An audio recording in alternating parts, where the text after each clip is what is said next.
The GameStop Rebellion continues. My friends, you are witnessing history. The people are rising up in the only way they can, and the only way they know how right now to actually make some change, challenging the billionaires, but the machine is fighting back.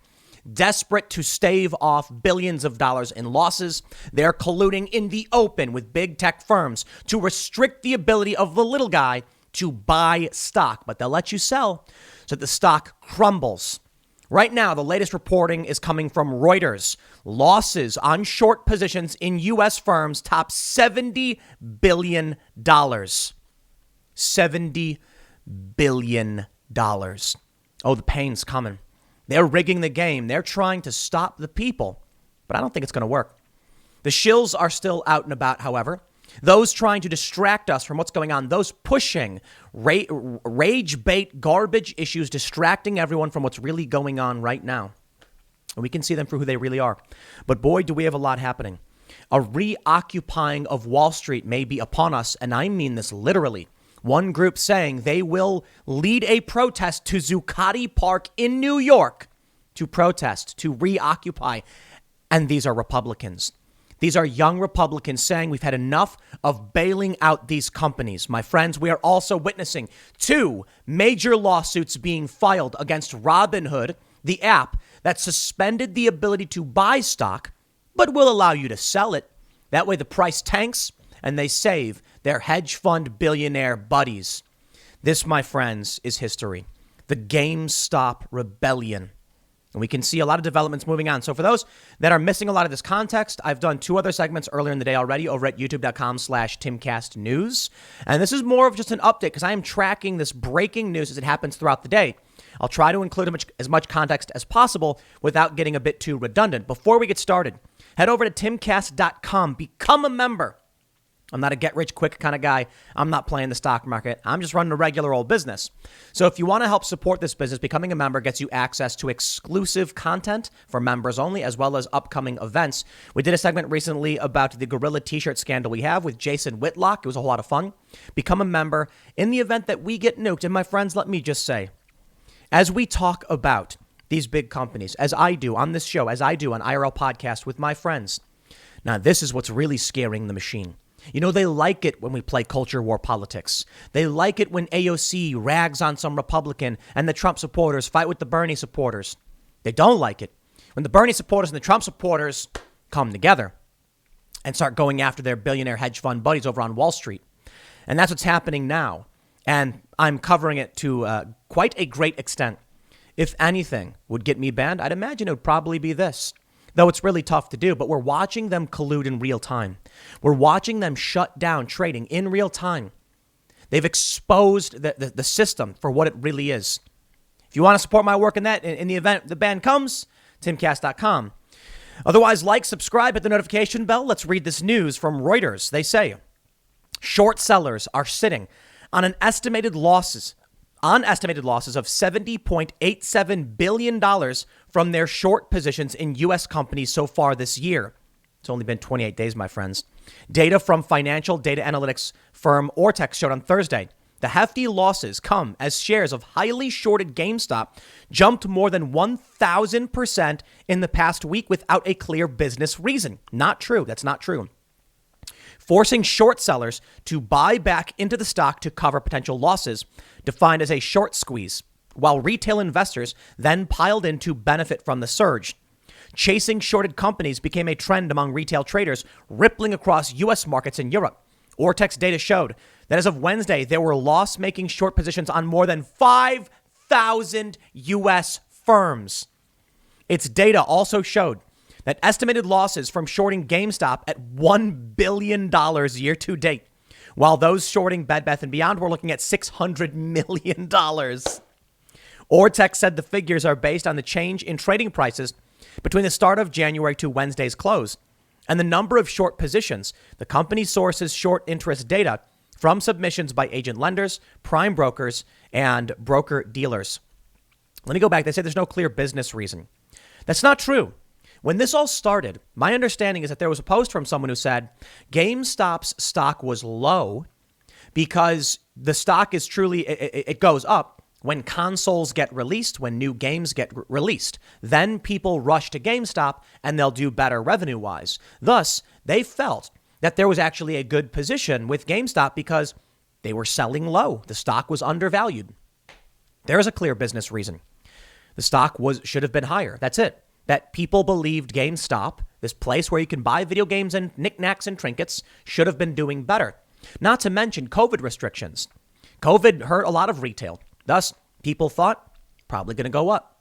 But the hedge funds, in my opinion, they saw an opportunity because, look, GameStop is a brick and mortar shop during a pandemic and online retailers are doing better. GameStop apparently is not very successful there. So they felt we can short this one easily. What do they do? Well, in many circumstances, my understanding is they make a bet the stock will fail, causing a panic. And then once that panic happens, they clear their bets and they make money. I'm not going to go over exactly how, short sales work again, because I'm not 100% on them. And I've said it like 50 times. Suffice it to say, they were betting the stock would fail. But now that the stock isn't failing and it's not at $4 and it's at 300. Well, right now I think it's like 200 and something. They're set to lose $1 billion, and 5,000 firms are set to lose $70.87 billion. Amazing.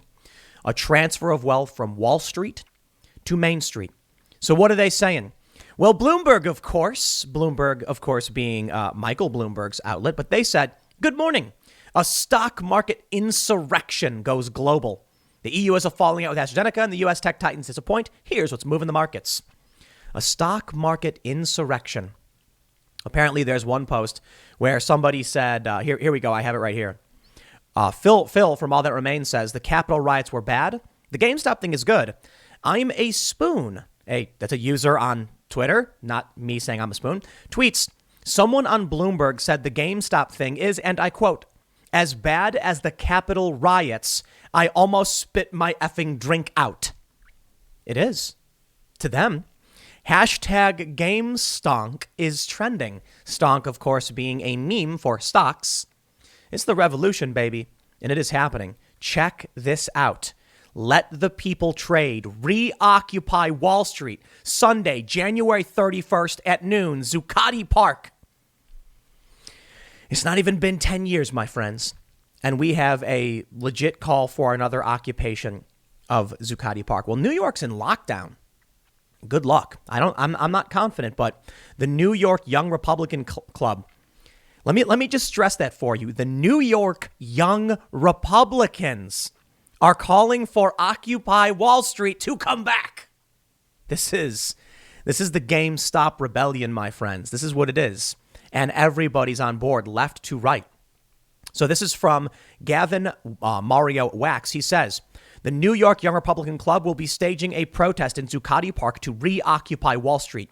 We are sick and tired of bailing out the fat cats and hedge funds for their own mistakes while they stomp on the little guy for trying to make a buck. This is not capitalism. He's right. Ron Coleman responding with a popcorn eating gif. There you go. Over at WallStreetBets, they've announced this. We are preparing a class action lawsuit against Robinhood. Now, for those that are listening on the podcast or have checked out my other segments, you're probably going to hear some of the same stuff over again because not everybody sees all of the segments. But Robinhood is a very popular stock trading app for regular people. I have some stocks there. I go there just a little bit. I don't have a whole lot in there. And I trade here and there. I buy things. I don't really trade. I'll go and I'll buy stuff and I'll forget about it. Robinhood this morning suspended the meme stocks that people are calling, so like GameStop, American Airlines, Nokia, AMC, etc. You could sell, but you couldn't buy, effectively forcing a crash, stealing money from regular people. So it was only a matter of time before people announced they'd be suing, and they already are. Now, WallStreetBets, this is the subreddit where it's all taking place, said, hey, everyone, we all just got screwed by Robinhood's screw up here. I'm friends with a lawyer who says we have a good case for a class action lawsuit. Everyone comment here if you have or had shares or calls in GameStop held by Robinhood at market open. Let's show these guys the system can't F with us. He says everyone takes screenshots of Robinhood's app saying you can't buy or blocking your orders. And then he goes on to say, woo, lads, let's get on it. I'll go through all these private messages and comments this afternoon with my lawyer friend. Keep them coming. OMFG, guys, I'm getting thousands of private messages. It'll take a while to sort through them all and reply, but keep messaging and sharing. Also, if you are using Webull or some other brokerage and got blocked, you might as well join too. It's not just going to be Robinhood, my friends. It's moving. Here it is. Lydia Moynihan, Fox Business, reports class action complaint against Robinhood has been filed in the Southern District of New York. But wait, there's more. Robinhood customers sue over removal of GameStop and others. Here's the report. They say Robinhood Markets was hit by at least 2 customer lawsuits after restricting transactions on stocks, including GameStop Inc., following a frenzied run-up driven by Reddit-inspired traders. Robinhood was named as the defendant in federal lawsuits filed in Manhattan and Chicago on Thursday. In the New York suit, Robinhood user Brendan Nelson of Massachusetts said the company removed GameStop from its trading platform in the midst of an unprecedented stock rise, depriving individual investors of the ability to invest and manipulating the market. The decision was a breach of its customer agreement and was in violation of financial industry rules, according to the complaint. Think about it. Here you are, watching a stock skyrocket, and you think to yourself, I would like to buy this rapidly increasing stock. I know the risks. I know why it's happening. Everyone's been upfront with why it's happening. But these hedge funds, well, they're going to lose $70 billion. So Robinhood stops you from being able to buy. They stop you from getting in and seeing your investment flourish. They rigged the game, my friends. They say in the Chicago suit, user Richard Joseph Gatz of Naperville said the halt of trading in BlackBerry, Nokia, and AMC theaters was to protect institutional investment at the detriment of retail customers and is in lockstep with other trading platforms. This is so far beyond just Robinhood, man. I'm not a lawyer. I don't know how racketeering or RICO-oriented stuff works, but come on, let's play a game. Webull, Cash App, TD Ameritrade, Robinhood, all at the same time shut down specific stocks that regular people wanted to buy. The truth is, the game was rigged from the start, but you can't hide it anymore. We all see it. It's all in plain sight. You were so desperate to save yourself, you had to pull down the curtain. So what's going to happen? Either these suits go through and you eat it, or the people revolt. But I'll tell you, man, you know what? I'm willing to bet all these firms, they're willing to eat a class action lawsuit. They don't care. The hedge funds are going to lose $70 billion. 70 billion with a B. So what? What's the class action going to do? Millions? They're willing to eat it. They're willing to shut you down to save their own butts because the cost of a class action lawsuit is cheaper than actually losing out should the market continue growing and the short sellers suffer. You see the game? The game is rigged. Quote, the halt of retail trading for these stocks has caused irreparable harm and will continue to do so, Gatz said. Plaintiff is unable to get fair market value for his option contracts. And if the stocks are not allowed to be trading, it is likely that plaintiff will take a financial loss solely due to the defendant's behavior and manipulation of their trading platform. Robinhood didn't immediately respond to a request for comment on the suits. A group of maverick, digitally oriented traders who gather in Reddit's WallStreetBets forum have forced hedge funds to back down from wagers that GameStop Corp shares would fall. Their efforts sent shares of the video game retailer soaring, making millionaires out of some of them along the way, while inflicting major losses on the establishment. Good. That's all I can say. Dave Portnoy, man, rages over blocked stocks. I'll burn Robinhood app to the ground, he said. Yowza. I think he deleted that tweet. I'm not sure. Maybe it's a little too on the nose, or, well, let's read. No, he actually did say it. Barstool Sports boss Dave Portnoy blasted Robinhood for restricting trading on GameStop, AMC, and other stocks, saying he will burn the stock trading app to the ground. So we understand, I explained everything that's going on. I don't want to rehash everything. He called for the founders of Robinhood to go to prison. Well, over at Barstool Sports, emergency press conference, everybody on Wall Street who had a hand in today's crime needs to go to prison. I agree, Dave.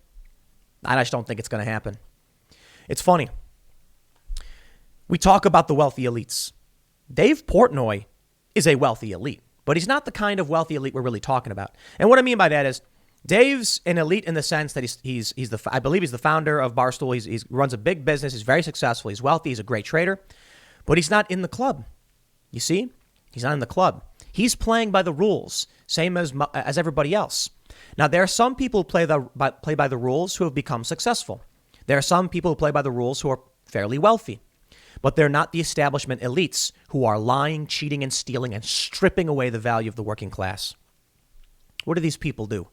When they manipulate the market through shorts, when they steal the value from your stocks, from your investments, from your savings, they're not providing anything to anybody. They're just manipulating the system. Now, the socialists say that is capitalism at its worst. People on the right are saying, no, cheating the system to control the economy is socialism at its worst. And I'm just like, yo, it's corruption, plain and simple. I'm not going to point the finger at anybody. I'm going to say, yo, socialist bros, you hate these big wig Wall Street guys, right? All right, wait right there. Yo, right-wing dudes, capitalists, you hate the rigged economics. Okay, we're all in agreement. I don't care what you call it. It's corruption, manipulation. And it was, for a while, we were seeing some unity. Seems like the corporate shills are out. But check it out. Dave says it's very clear that Robinhood app and hedge funds like Citadel are saying we'll take our chances with class action lawsuits and white-collar crimes and paying people off to stay out of prison rather than their firms going bankrupt. That's it. He nailed it. That's what I was saying. But Dave said it. They know. They can bribe their way out of prison. It's white-collar crime. Some people might get minimum security, and it's going to save them billions of dollars. Reminds me of Fight Club so much, doesn't it? So many of these scenes. I am Jack's smirking revenge. Or the end when, the buildings collapse. When you reset the debt record, everything goes to zero. And in this one, it reminds me of that scene where he's in the plane. If you've seen the movie, amazing movie. 20 years ago, man, 22. He's in the plane explaining to the person sitting next to him, if the cost of a lawsuit for a car accident is lower than the cost of a recall, they don't recall. That means these car companies, in the movie, wink, I guess, they know that some people may die and be burned alive.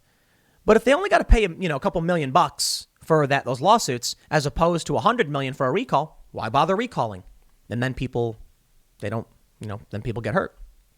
I'm reminded of something I was told about New York City. They don't do hardcore training for the NYPD in terms of guns. They give them basic training, just like a very simple, pass-fail kind of thing, where it's like, okay, go to the range, you pass the test, congratulations. So they're not really that good at shooting. Why? The amount of money they pay in lawsuits for accidental shootings from the police is cheaper than if they were to actually train the police. That's horrifying. Now, the left says it's an element of capitalism. Sure, I think it's an element of the government and the manipulation. And I don't think we can just sit back and say the whole thing is broken, the whole thing is corrupt, and the whole thing is wrong. But that's the name of the game. I think they're like, sue us. We'll pay the $10 million, the 20, the 30, the 40, whatever. You'll get a couple bucks. We'll save billions. Mike Cernovich. He brings it up, doesn't he? It's so sad. Once you know the system and how it really works, you can see the future. He said this. Occupy Wall Street was a populist revolt that was ultimately brought down by identity politics. He's correct. I was there.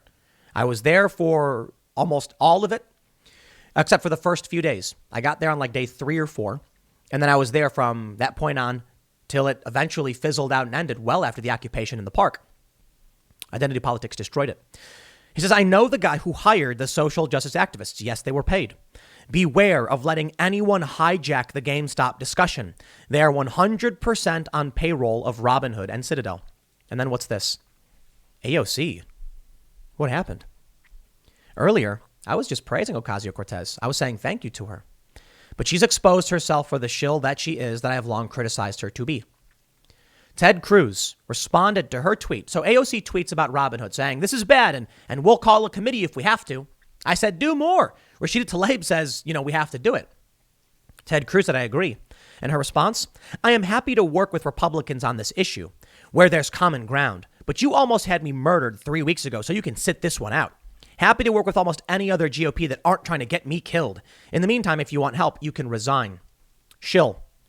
Corporate shill. AOC is not legit. She is not a populist. She is a careerist manipulating people, and this should tell you everything. And you know what, man? You can see the typical figures going, yeah, Slay Queen, you tell Ted Cruz. I don't care about Ted Cruz. I don't care about AOC. It's a distraction. It is. I'm here to call out those that would distract you from what's really going on with Wall Street funds. Let me remind you, my friends, 5,000 U.S. firms are going to take losses in excess of $70 billion. They have played with our lives. They have stripped our value. Are you on the left? You like AOC? Hear me out. Hear me out. You do work. You build a birdhouse. You sell the birdhouse. You provided value for someone. That's your labor. And in exchange, you get access to some goods and some resources. Are you on the right? You like the idea too. Hard work. There you go. These hedge funds don't do work. They're rich off of stripping the value from your trade. You see, what happens is before you can sell that birdhouse, they will manipulate the value of the birdhouse itself so that your trade, the value you produce, becomes lower and they get a piece. I know it's overly simplistic and it's not always true. There is risk involved. It's not like they have absolute control, but they've rigged the game enough to where they don't lose. And when they do, they get bailouts. When they do, they collude, they cheat. The way I see it. There's a certain amount of money circulating in the system. And if it costs me a certain amount of money to buy the wood to build the birdhouse, but they start manipulating stocks and companies that produce the wood, changing the price for me, they are getting access to resources, to cash. They then buy multiple boats and multiple cars, but they've not built anything for anyone. They just go in the media and scare people to strip value out of your assets. Why? Why should anyone build a boat for them when they did not build a birdhouse? The point is, I like the idea of legitimate capitalism. I do work, I trade that work to you for something in return, and we're all happy. What we're seeing with this is corruption. You can call it crony capitalism, you can call it manipulation, a rigged economy, or, centralized economy, whatever you want to call it. It's corruption. When I see AOC pulling this off, I don't trust her. I just don't. I love this one. Jake Offenhartz tweets, listening to irate New York hedge fund billionaire Leon Cooperman on CNBC right now, lamenting people sitting at home getting their checks from the government, trading their stocks. This fair share is a BS concept, he shouts. It's a way of attacking wealthy people. Is it? Leon, you're rich, right? Let me tell you something. Dave Portnoy's rich. He's right here. Ted Cruz is rich. He's right here. I'm rich. I'm right here. We're cheering this on. You know why? Well, I'm not going to speak too much for Ted Cruz. You can like him or not, but he is still, part of the political machine. And I can give respect to anybody standing up and calling this stuff out. But I'm 100% with the people.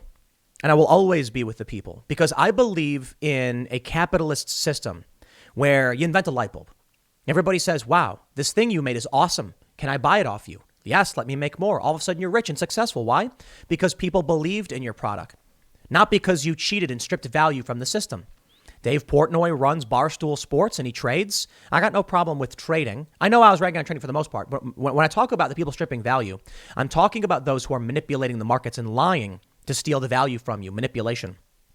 I'm not a big fan of trading, mind you, anyway. But I recognize trading is a part of the system. You can trade for what you want. It's free.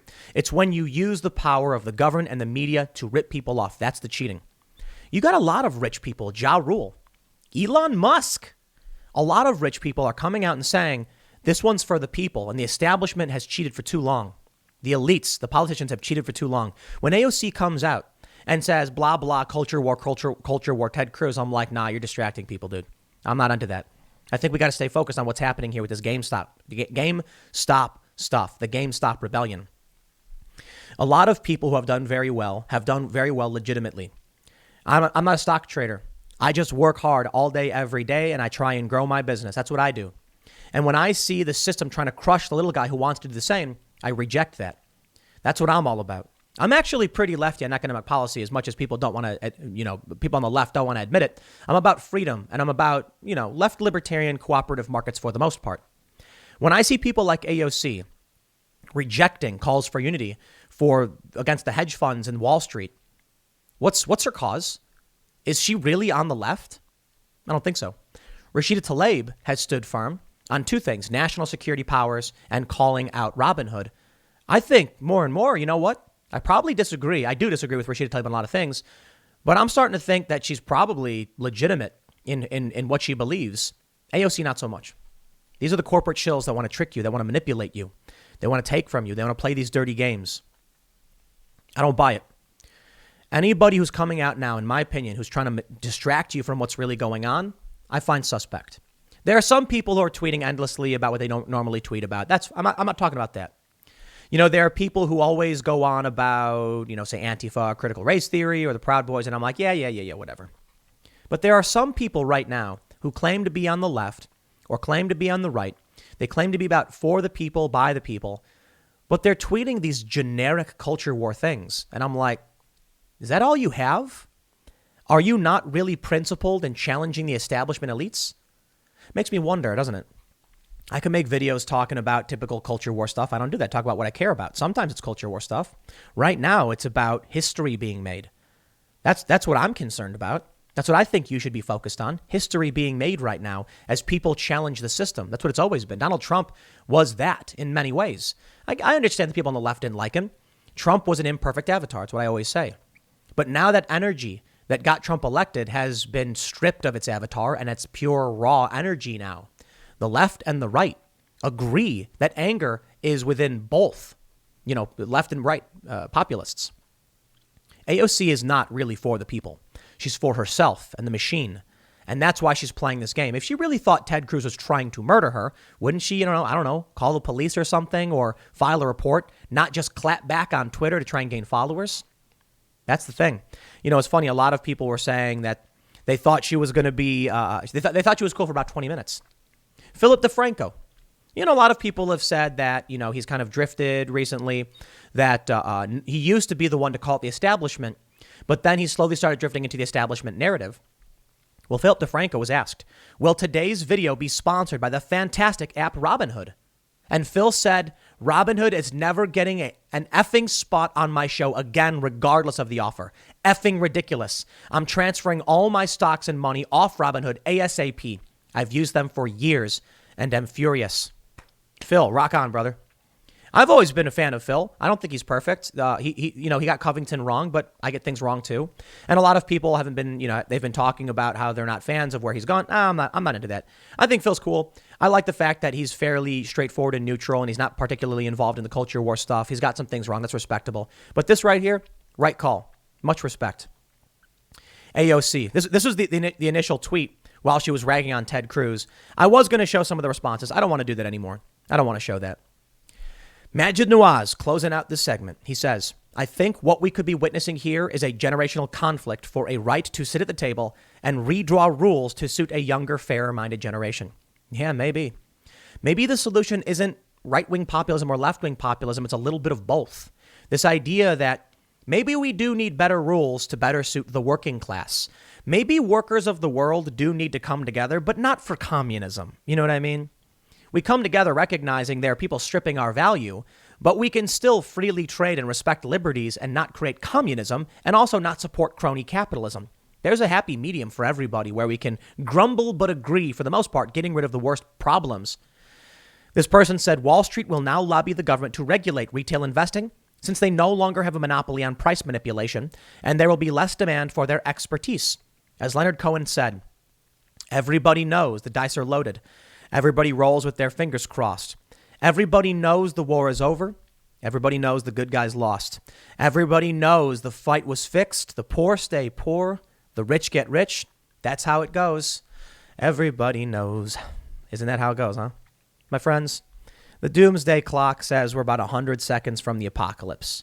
It's rather meaningless. Just a bunch of scientists who slowly move the thing towards the end, saying the end is nigh. Maybe. But maybe it's not a bad thing. Maybe what they're talking about the apocalypse is just for the establishment machine. Look, you don't want instability. You don't want chaos. You don't want civil war. You don't want revolution. Things aren't that bad. But I think we do need massive reform. And reform can be, in many ways, a revolution. What I'm saying is we don't want people running through the streets smashing things and screaming. But what we're seeing with these stocks is a different kind of revolution, and maybe it needs to happen. Growing pains are here. There's a fourth industrial revolution coming. The information age has changed everything. So get ready, because it's going to get crazy for some time. As the people have now discovered how they can manipulate and destroy 5,000 different firms, or at least cause $70 billion in damage to them, they're going to keep doing it. This is just the beginning. Do you think that these 4 stocks or these 5 or 6 are the only stocks that people would target? Short selling is just a thing that exists and will target anyone. And every time they do, what's to stop the hive mind from saying, oh, what's that? You want a short stock? You want to short sell this company? We'll buy it up. And we'll just keep doing it every time. And we will chase you to the ends of the earth. No matter what stock you try to short, someone's going to point the finger and say, hammer it on, pump that price. Here's why we're doing it. I don't think this is the end. I think it's the beginning. And I think it's going to be some kind of revolution. So we shall see. The next segment's coming up at 8 p.m. live at youtube.com/timcastirl. Go to timcast.com, become a member for the exclusive segments. We're getting rave reviews because we cuss like crazy, apparently. Like we do, and it's hilarious, and everybody loves that we do. But it's just much more direct and much more open because it's less focused on family-friendly and news-oriented. It's like the bonus stuff for the core fans. Please become members if you want to make sure in the event we get nuked for talking about stuff like this.